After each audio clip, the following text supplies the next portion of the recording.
decir que el cómic, la narrativa gráfica es un subgénero de la literatura, ¿no? Como algo dentro de la literatura. ¿Por qué? Porque lleva palabras, etcétera, etcétera, pero no. O sea, en este caso sí, este libro sí lleva palabras, sí lleva textos, sí lleva guión, etcétera, etcétera, pero no todo cómic lleva palabras, ¿no? A lo que voy es, la narrativa gráfica o cómic, como lo conocemos en general, es un lenguaje en sí mismo tan importante como el escrito, como el verbal, como el musical, como el cinematográfico, etc. Es un lenguaje aparte. Esta historia lo sé porque de Adrián, que no está presente aquí, es mi amigo y me lo había platicado en algún momento. Él es, creo que nosotros, ¿no? Muy fan en general de la mitología. ¿Qué voy a decir? De la mitología, uno, dos, de los perros, ¿no? Y tres, de la narrativa gráfica. Entonces, uno escribe y uno se pone a trabajar preferentemente aquello que te apasiona, ¿no? Entonces, Adrián se puso a pensar junto con Rodolfo en cómo unir estas tres pasiones: mitología, perritos y narrativa gráfica, ¿no? Entonces empezaron a amalgamarse, y es lo que quería preguntarle también a Rodolfo, que está aquí presente, para conocer un poquito más el proceso. Empezaron a amalgamar esos gustos, y eso es lo que, la parte que más me interesa de todo esto: cómo se trabaja con el universo creativo que traía Adrián como escritor, ¿no? Con su perro también, porque hay un momento en la novela gráfica donde aparece con sus respectivos perros, hace su propio cameo, ¿no? O sea, está bien bonito. Y el perro protagonista, Odi, en referencia clara a Odiseo, ¿no? De alguna manera, según me contó él, que ahorita nos platicas, es una especie de amalgama, también un poquito como de sus propios perros, ¿no? Entonces, la parte más, o sea, lo que me interesa ahorita saber de Rodolfo, sobre todo platicar con él, es cómo se dio esta simbiosis, batallaron para hallarse, encontraron la manera de fluir desde el principio, y qué es lo que Adrián aportaba y tú contestabas, o qué aportabas tú, qué no aportaba, etcétera. No sé, si nos pudieras platicar un poquito de eso, sería muy bien. Muchas gracias. Fue una coincidencia muy feliz trabajar con Edgar. Les cuento un poquito. Edgar y yo solo nos conocíamos en Facebook, no nos conocíamos realmente. Yo sabía por lo que él publicaba que le gustaba la narrativa gráfica y los perros, punto. Básicamente eso era todo. Y yo tenía mucho la inquietud de hacer una novela gráfica. Siempre me gustaban los cómics. Y ya en algún momento como que sí me planteé, bueno, ya se está pasando la vida y yo no he hecho nada y quiero hacerlo. Y tenía el interés de entrar a algún concurso, y cuando me puse a ver las cuestiones en serio sí me di cuenta que había dos grandes cosas, ¿no? Una que era producir una historia, y otra dibujarla y todo, maquetarla. Yo tenía mucha inquietud de maquetarla, de dibujarla, de ilustrarla, sobre todo de explorar el arte secuencial, ¿no? De las secuencias y tantas cosas. Entonces dije, voy a invitar a alguien a hacer la historia. Entonces inmediatamente pensé en ella, porque creo que hasta ahorita en ese entonces era el único escritor que conocía. Ahora gracias a esto ya conozco a varios. Entonces le dije, y sabía pues también que él tenía el tema del cómic, ¿no? Le comenté, pienso que aceptó de cierta manera reticente. Así que, hay otro proyecto, ¿no? Pero le interesó, empezamos a pelotear las ideas. La idea base de esta historia era ciudad, el concepto de ciudades. Y a partir de eso, Edgar me hizo un par de propuestas. Una era esta: un perro que se pierde en la ciudad y contemos un símil de la odisea. Y a mí me gustó la cuestión del perro, ¿no? Dije, vamos con eso, ¿no? Y cómo empezamos a trabajar. Otra cosa es que, si bien Edgar es escritor y si bien yo soy diseñador, yo ni siquiera soy ilustrador de profesión. Entonces, ni Edgar había hecho nunca un guión para cómic, ni yo había ilustrado un cómic, ¿no? Entonces, como esto empezó fue con la primera secuencia. La historia está dividida en, vamos a llamar capítulos, es capítulos. Entonces Edgar me mandó lo que él consideraba que era el guión del primer capítulo, que era un pedacito de texto. Yo lo trabajé en unas 4 o 5 páginas y se lo mandé de regreso. Y a partir de ahí, como que él lo vio y dijo, ay, me gusta, y le seguimos, ¿no? Entonces así empezamos, ¿no?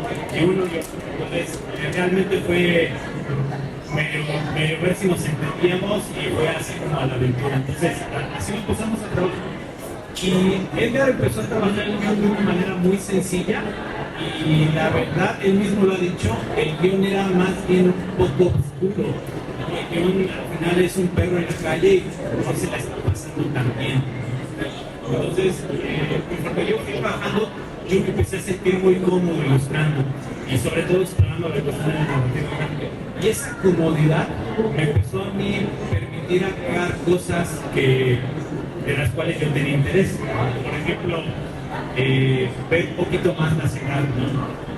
Yo trabajo en cuestiones de medio ambiente y ahí en ese trabajo, trabajando en medio ambiente, uno se lleva muchísimas frustraciones. Hay muchas cosas que de repente no puedes decir porque eres correctamente político, etc. Porque de repente hay personas que no quieren tomar ciertos riesgos. Entonces yo encontré aquí la manera de usar la ciudad como lienzo y empecé a poner algunas cositas que me empezaron a alimentar mucho mi alma, ¿no? Y entonces me empecé a explayar un poquito más y el tono del guión empezó a cambiar, ¿no?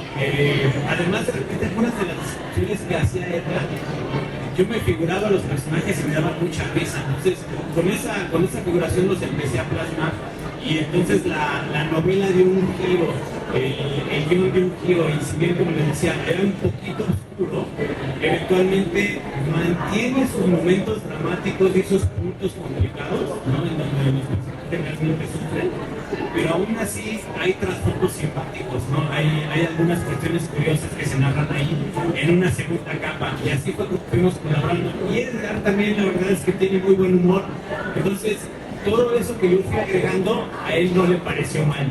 Entonces lo dejamos todo, lo empezamos a pasar y empezamos a filtrarlo ahí y se enriqueció bastante, ¿no? De hecho, si ustedes adquieren el libro sí podrían ver una cierta progresión. En las primeras páginas no son como las últimas. Poco a poco se va saturando más, ¿no? Entonces, es algo muy, muy padre, así como fue sucediendo esa progresión. Entonces, también siento que incluso Edgar, en el tiempo, se fue soltando más, porque incluso los textos empezaban a ser más largos, llegaban los capítulos y uno se empezaba a leer y decía, chino, estas son más páginas, ¿verdad? Empezaron a hacer más. Entonces, nosotros le fuimos como que entrando en una zona de confort y empezamos a ponerle más de nuestra cosecha.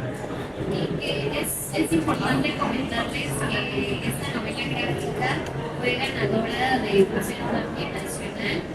Nosotros tenemos varios certámenes, el más importante es el certamen Laura de Cuenca y justamente el año pasado nos hicimos el género de novela gráfica. Edgar y Rodolfo fueron los primeros ganadores de este género con Travesía y que también me gustaría un poco que Rodolfo nos platicara este proceso porque ya nos contó que pues fueron trabajando en conjunto la historia escrita junto con las ilustraciones, pero ellos tenían un tiempo límite para mandar esta obra. Entonces no sé cómo fue para ustedes trabajar la historia y luego trabajar los dibujos para que justo quedaran listos para esa convocatoria y pues esperar el momento en el que les dijeron ustedes han sido los ganadores. Gracias. Eso también es una historia feliz porque es también un ejemplo de si ustedes entran a un proyecto, no vale la pena como insistir, ¿no? Muchas veces creo que queremos que todo nos salga a la primera y no siempre se puede, ¿no? Entonces, el hecho de que a veces nos rechacen una idea o queremos fuera de una convocatoria o algo, no quiere decir que no tengamos que seguir intentando. En este caso, esta novela, a la convocatoria a la que la mandamos, no ganamos, ¿no? Quedamos rechazados. Se nos quedó enlatado un par de años en donde no sabíamos muy bien qué hacer, si lo queríamos meter a un crowdfunding o autopublicarnos, a ver qué hacíamos. Y ahí estábamos batallando, ¿no? Y encontramos la convocatoria de Laura Méndez de Cuenca, la analizamos muy bien y nos dimos cuenta que nuestra novela estaba ya lista para mandarse ahí, ¿no? De hecho, estaba 4 páginas abajo de lo que aceptaban, ¿no? Y habíamos visto otras convocatorias y teníamos que mutilar la historia, ¿no? Teníamos que cortar páginas y eso ya no nos agradaba porque ya tenía mucho trabajo, ¿no? Ya tenía mucho trabajo y y si bien el concepto de capítulos lo permitía, no era agradable para nosotros porque queríamos nuestra historia completa, y afortunadamente Laura Méndez de Cuenca nos daba la capacidad completa de colocarlo. Entonces, pasaron yo creo que unos 2 o 3 años de que la terminamos a que la pudimos meter a la convocatoria en donde al final ganamos. Entonces, esa es más como una invitación personal, ¿no? La verdad es que vale la pena seguir insistiendo, machacando, y si no queda una, lo metemos a otra y otra y otra, y vale la pena, ¿no?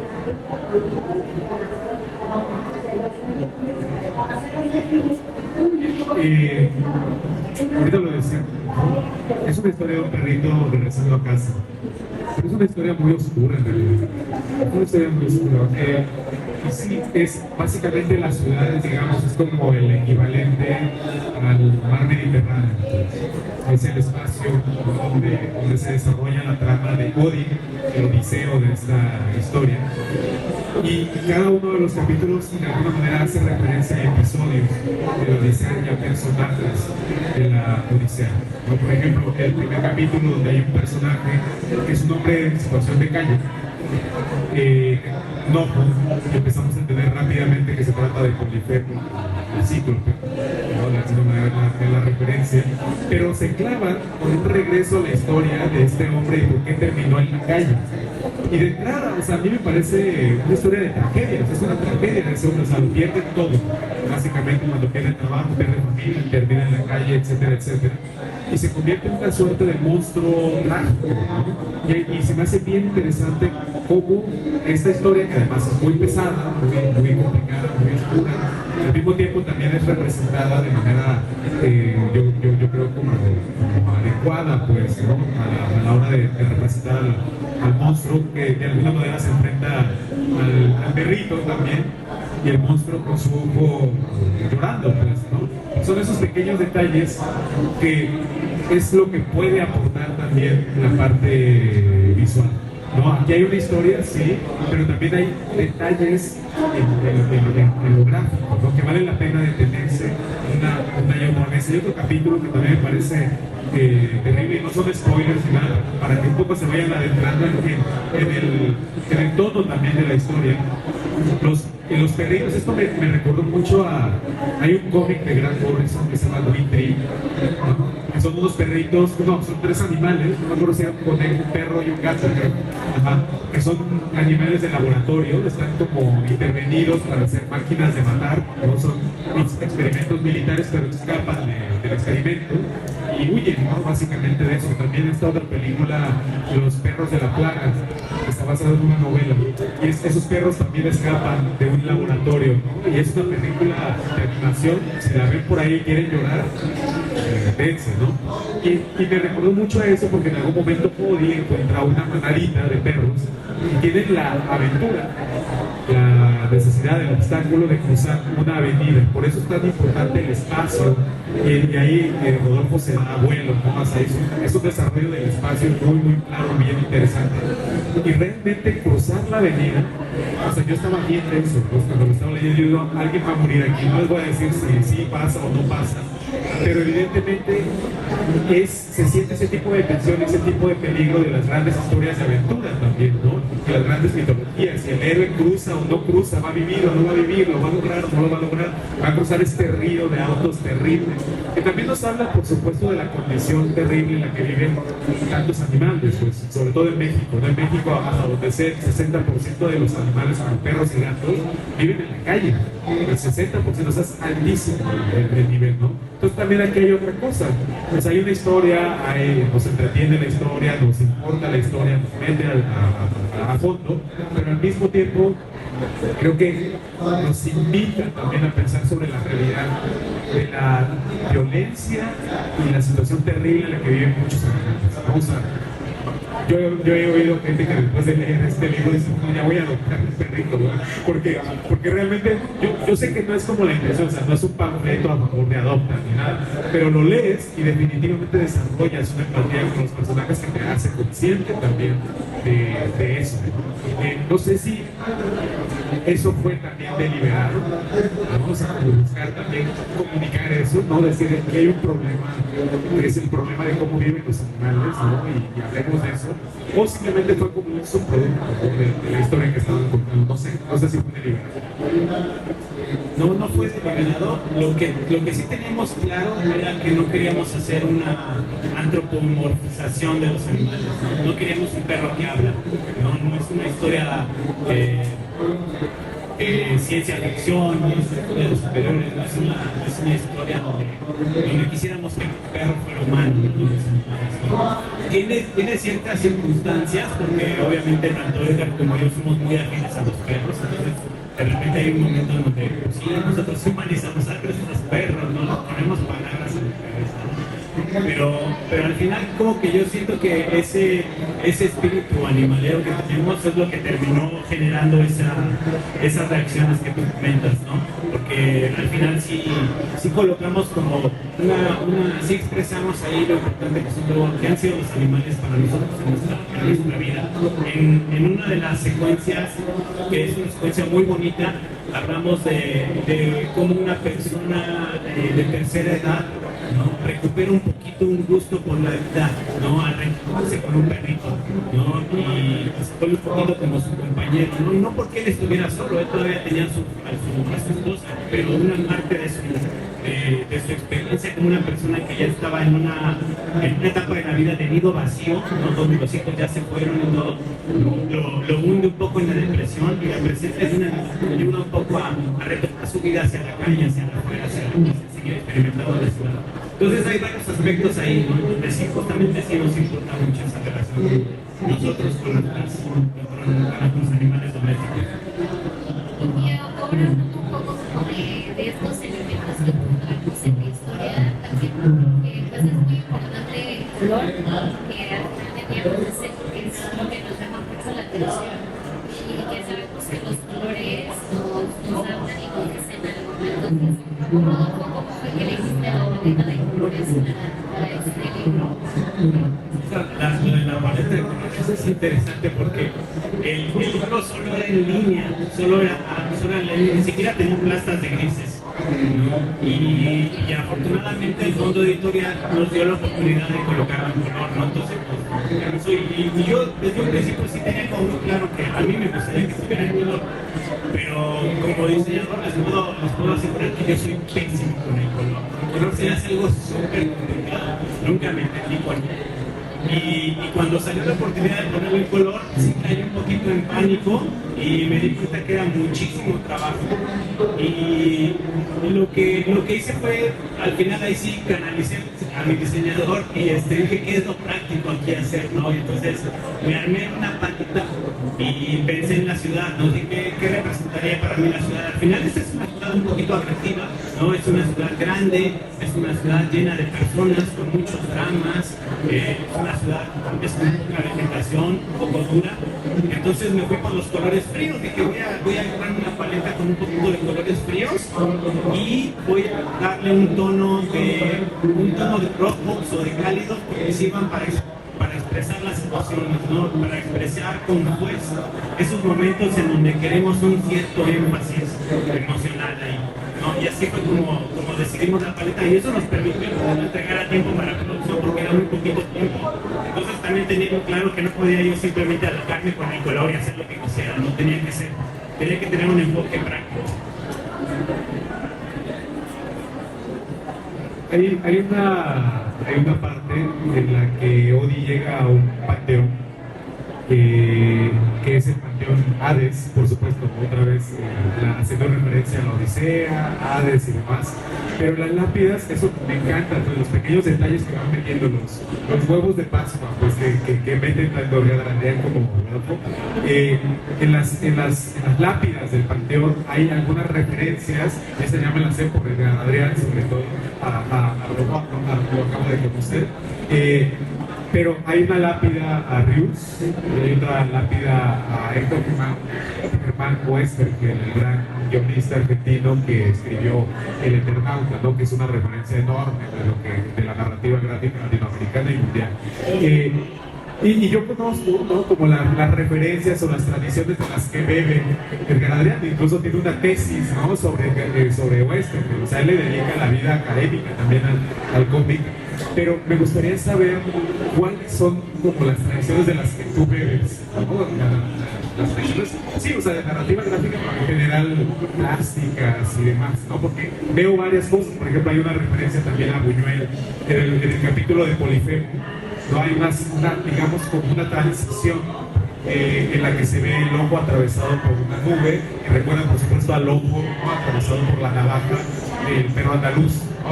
Que por supuesto perro, ¿no? El perro más abstracto del mundo, pero finalmente. Entonces, esas pequeñas referencias al final también hace una aparición por ahí Neil Gaiman y su Sandman y su sueño de los 1000 gatos, etcétera, etcétera, ¿no? Entonces, hay un montón de huevos de Pascua, ¿no? Que ustedes pueden buscar también, pero me gustaría a mí ya personalmente, ¿no? Como conocer un poquito más de qué tradiciones bebes, ¿no? Para poder construir todo esto. Gracias. También en el tema del cómic, pues yo sí como joven, a mí me gustaban mucho los cómics de superhéroes. Y en algún punto, obviamente yo en mi infancia leía mucho la familia Bron, que había en mi casa de mis papás, Fantomas y todos esos. Y eventualmente dejé de ver cómics, ¿no? Y en mi vida adulta de repente me pregunté por qué dejé de ver algo que me gustaba tanto, ¿no? Y regresé a los superhéroes y a mí me gustaban mucho los hombres X. Descubrí la Miss Marvel que me encantó, esa me fascinó, ¿no? Este enfoque como más joven. Y mencionaste la novela de Witry, ¿no? Esa creo que está ilustrada por Frank White, no estoy seguro. Y ese es un escritor es un ilustrador que yo descubrí ya en mi vida adulta y me fascinó. Él hace me fascina, ¿no? Tiene como algunos vínculos con artistas como Moebius, ¿no? Tiene mucho detalle y todo. Y de repente en algunas de estas cosas, concretamente en el tema del panteón, una referencia que yo tenía mucho era a Geoff Darrow, que es un cuate que satura, ¿no? Satura todo, no hay un detalle que no esté rayado. Si alguna vez han visto un cómic de él, es alucinante, ¿no? Ajá. Entonces, y volviendo a ese del panteón, ese es un punto de inflexión de esta historia, porque cuando llegamos ahí, sí, exacto, sí, cuando llegamos a esa parte, y me acuerdo que yo ya estaba retrasado, por supuesto, Edgar podía trabajar más rápido de lo que yo podía, ¿no? Tuvo un momento en donde ella tenía tres episodios, y yo estaba 3 episodios atrás. Cuando vi que era el Hades, yo estaba así como de quiero llegar ahí. Pero ya que llegué ahí, me paralicé, porque justamente era tanto miedo de pintar el panteón que ya no sabía yo qué hacer. Y ahí me detuve yo bastante, ahí me estanqué, ahí nos atrasamos, porque yo caí en la parálisis, ya no sabía yo qué hacer. Y yo sí, no sabía qué hacer porque tenía muy claro que yo imaginaba este panteón como los que vemos en la ciudad, ¿no? Decía, hasta el gorro de cosas, ¿no? Ni un centímetro sin ocupar, ¿no? Y entonces hasta que empecé a meter mano ahí, poco a poco fui avanzando. Y ahí fue cuando yo también me empecé a deshacer, a poner referencias, ¿no? Porque en los panteones uno siempre se toca con un montón de curiosidades, ¿no? Nombres, detalles, y figuras y todo. Entonces empecé yo a poner algunas cosas un poco locas en los panteones y también empecé a representar, a querer colocar un poquito más como de Hispanoamérica, ¿no? Ahí le empecé a hacer guiños a Edgar, cuando de los dije, el día que se gana Edgar aquí la tumba de este cuate, ¿no? Y eso me lo inventé yo, porque el cuate desapareció. Desapareció por la dictadura, ¿sí? Entonces yo le di una sepultura feliz, ¿no? También le di una sepultura feliz a la mano de Obregón, a la mano de Obregón. De repente yo me apellido Orduña, entonces descubrí que hay una española que se llama Fermina Orduña, que es la primera mujer que tiene una patente en España, patentó un carro para transportar vacas lecheras, algo así, no me acuerdo. me encanta, ¿no? Entonces ese es como un regalo para mi mamá. Ayuda a mi mamá, ¿no?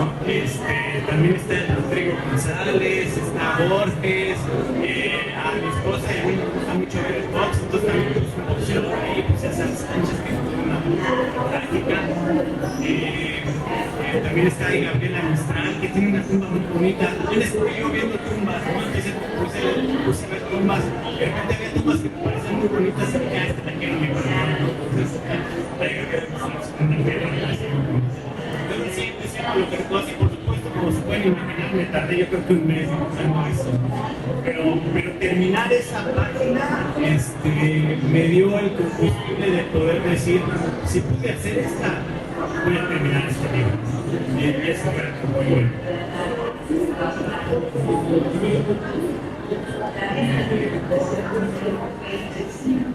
Puede parecer, por como hemos estado hablando, que aquí hay pura cosa terrible, pura tragedia griega, ¿no? Pero tiene, o sea, es verdad, ya lo mencionaron hace rato, o sea, hay momentos de ligereza, hay momentos en los que Adrián y Borges se permiten ser como, por ejemplo, tiene un capítulo que hace referencia a ese momento del viaje de Odiseo que atraviesan el peligro del canto de las sirenas. Es el momento en el que Odi vuelve carne y termina en una taquería el Sirenito, ¿no? Que está atendido por un émulo, ¿no? de Rigo Tobar, además, ¿no? Que es taquero, una cosa así. Y en las paredes hay un montón de... Bueno, es ligero y a la vez no, es también terrible. O sea, no, ustedes son terribles, ya no lo voy a defender. Son muy oscuros ustedes dos, sí, pero lo agradezco porque combinan esos momentos de ese momento de comedia. O sea, este personaje me parece Rigo Tobar, Odi cayendo en sus garras, o sea, básicamente es un peligro porque es un taquero de perros, usa la carne de perro para cocinar, y eso lo sabemos de manera muy sutil, ¿no? Por los letreros que hay, los cartelitos que hay pegados por ahí de un montón de perros en la colonia, un montón de perros desaparecidos, curiosamente a un lado del taquero, ¿no? Uno conecta, por supuesto, y los perros además tienen nombres de personajes, ¿no? de la idea de la Odisea, ¿no? Ajax, Menelao, no me acuerdo cuáles otros nombres pusieron, pero nombres de ese tipo, ¿no? Tienen los perros. Y una cosa que me parece también muy interesante, aparte de los momentos de humor, es que realmente hay un lenguaje gráfico muy complejo. Y creo que esa alimentación de una historia sencilla con un lenguaje gráfico muy complejo. El poder de servir.